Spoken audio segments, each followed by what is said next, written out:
आता बातमी मुंबईच्या चेंबूरमधनं येते। मतदार याद्यांचा मोठा घोळ इकडे समोर आलाय, त्यामुळे अनेक मतदार मोठ्या प्रमाणात संतप्त झाले आहेत। पालिकेच्या मतदार यादीऐवजी अधिकाऱ्यांनी विधानसभेची यादी आणली आणि त्यामुळे मोठा घोळ झाला, तर काही ठिकाणी ठरवून घोळ केल्याचा आरोप मतदारांनी केलाय। त्यामुळे अनेक जणांना मतदान न करता परत जावं लागलं।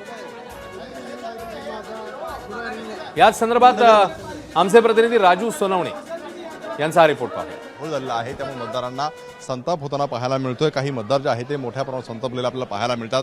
आपल्यासोबत काही मतदार आहे का जे सकाळपासून नावं शोधतायत। काय नेमकं झालं तुमचं सकाळपासून? किती वाजता तुम्ही आले होते? नाव भेटलं का तुम्हाला?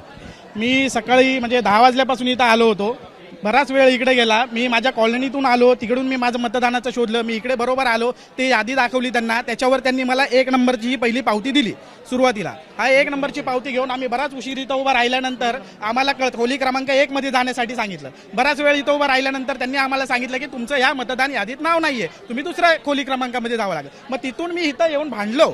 त्यांनी त्यानंतर मला हा 5 नंबरचा दिला। म्हणजे दोन्हीकडे इकडे जेवढे बूथ लावलेले आहेत तेवढ्या स्वतःमध्ये त्यांचं कोऑर्डिनेशन नाहीये का? म्हणजे एवढ्या मनस्ताप म्हणजे सर्वसामान्यांनी उचलावा का? म्हणजे कितीतरी लोक सकाळपासून आलेले कामाला जाणार आहे, ते वैतागून निघून गेले असेल, त्यांची मतं पडत नाही, मग त्यांनी काय होणार आहे? म्हणजे लोकशाही ही संपुष्टात आणण्याचा हा प्रयत्न आहे का? हे मला जाणून घ्यायचं आहे। कट करून 193 मला रूम नंबर 1 दिले।